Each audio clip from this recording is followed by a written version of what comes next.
Boss GT10 pedal එකේ එන සුලබ දකින්න ලැබෙන ලෙඩක් තමයි ඔටෝ ටෝන් මාරු වෙනවා, ඔටෝ ටෝන්ස් වල තියෙන වැලියුස් වෙනස් වෙනවා, මේ වගේ ප්‍රශ්නයක් මේකට එනවා. ඉතින් මේ වලට කිසිම වෙන විකල්පයක් නැහැ, කෙමිකල් මොකුත් දාලා හදන විකල්පයක් නැහැ. මොකද එහෙම හැදුවත් ටික දවසකින් එනවා. මම නම් එහෙම ලේසියෙන් දාන්න තියා ඒ වගේ වැඩ කරන්නෙම නැහැ.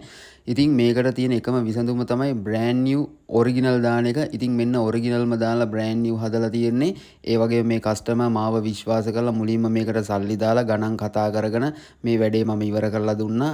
අතිසාර්ථකයි මේ වැඩේ. brand new ඔරිජිනල් දැම්මට පස්සේ නැවත කවදාවත් ලේසියෙන් මේ ලෙඩේ මේ පැඩල් එකට එන්නේ නැහැ.